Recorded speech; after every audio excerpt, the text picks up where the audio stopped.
This is the rarest crab in the entire world. Oh, but before I show you guys what it looks like, I'm cooking and eating some of the most exotic seafoods on the planet. Shark, a very colorful stingray, and so much more. But first, let's start with this massive Japanese cuttlefish, one of the largest squid species in Asia with a bioluminescent glow. look at how long its tentacles are. I'm holding it.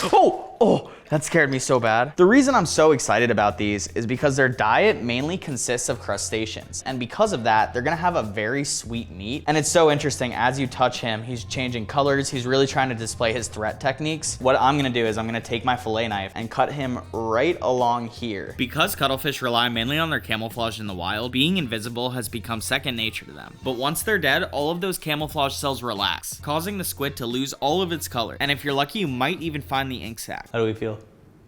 Does it look cool? And if you think this squid is crazy, keep watching because as the video goes on, the seafood is going to get more and more extreme, and who knows, maybe we'll cook something that breaks the scale. Now, the parts of the cuttlefish you're gonna eat are two parts. So first, you're gonna eat the head of it, just like this. The tentacles you can pretty much make calamari out of. Whoa, look, it's still sticking to my hand. Yo.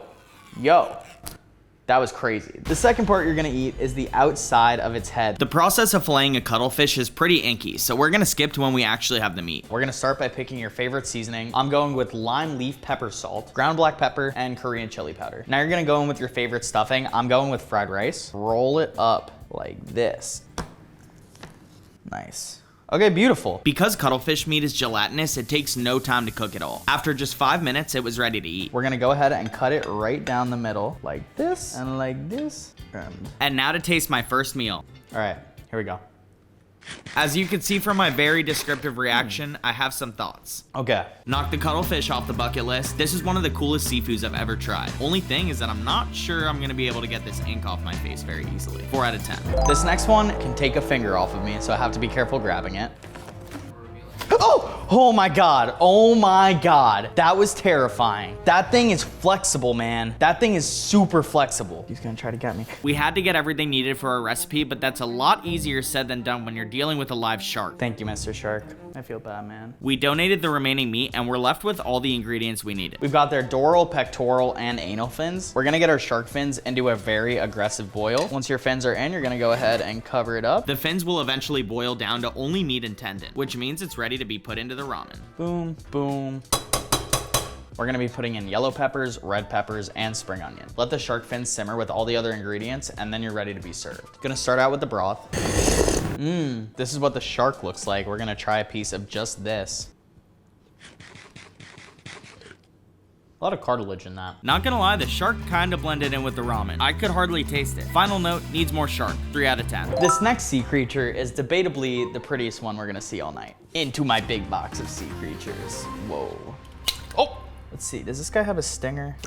Hey. This is the most colorful stingray species in the world. Let's get cooking. There are 2 fillets on each side, one above the piece of cartilage, one below the piece of cartilage. A lot of people will get a cookie cutter and cut a circle out of stingrays, and it'll kind of look like scallops, and they taste like scallops too. So if they're able to get that cookie cutter and just pass it off, it's like easily making double the money. We're just going with a huge dollop of butter. You wanna make sure the pan is hot when you put your stingray in, and you could tell because it'll start sizzling right when you put it in. You can tell they're ready when you can kind of just poke through and it has no resistance to cutting it. Finish it off with a garnish. I'm going with green onion. Damn, that smells so fire. Yeah, I'm excited. Okay.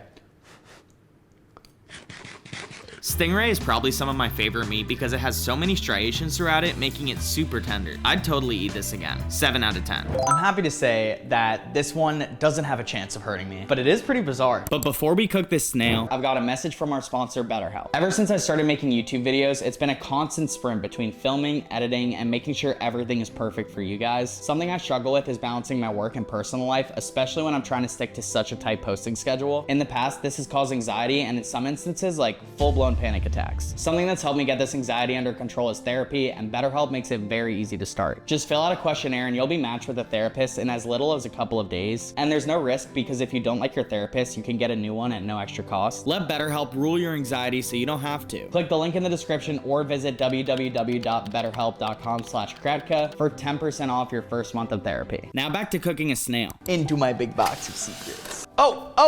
No, I'm just kidding. Look at this guy. Look at him.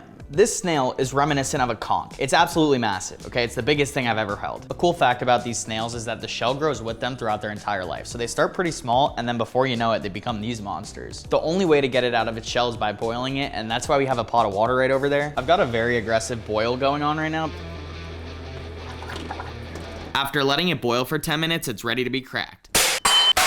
Wow, look at him. After we have the body of the snail out of its shell, we're gonna cut the meat, which is in the front of its body. This right here are its eyes. I think that's so cool. And what's even cooler is one of the next meals I'm cooking will contain one of the hairiest animals in the ocean. Once you have your snail thinly cut, you're gonna get seaweed salad and put a healthy amount on your plate. Next, you're gonna put some chili sauce on it, and lastly, place your snail, okay?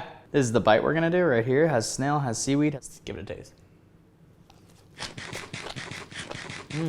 So many flavors in my mouth at once. The crunchiness of the seaweed went very well with the difference in texture from the snail. 8 out of 10. You really just want to see the hairiest crab in the world, huh? Have you been here the whole time for that? Oh, dude, this thing is so cool looking. This is a big, hairy crab, bro. You guys thought I was kidding, huh?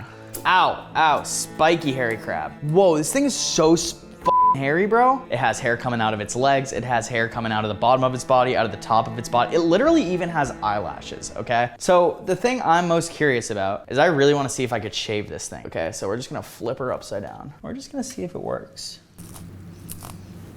It worked, it worked. Look, this is living proof, okay? In the comments, I want you to tell me if you would eat this and how much you think it costs, because it's actually surprising, but I'm not gonna tell you. We're just gonna put him right into the pot. Ah, he's like, you betrayed me. Boiling time. Go and get your hairy crab. Oh my God. Oh, wow, it's a big freaking crab, man. Put it right into the ice water. You put them in the ice water so that the meat solidifies afterwards. You also wanna make sure that all of the water that you use is salted. This is gonna make it so that your crustacean keeps that salty flavor from the ocean. Once your hairy crab has been in the ice water for like 5 minutes, you're gonna take it out. Now that is a cooked hairy crab, if I've ever seen one. And that is what the hairy crab meat looks like. Say what you want about this thing. I think the more hair, the more flavor. 8 out of 10. Now, out of all these seafoods, only one of them can be the best. And that's the whole point of what we did today. Out of every single seafood you saw me cook today, the one that I liked the most was probably that giant snail. Definitely the giant snail. And also you should like watch this video right over here. It's pretty gas actually. Actually so fire.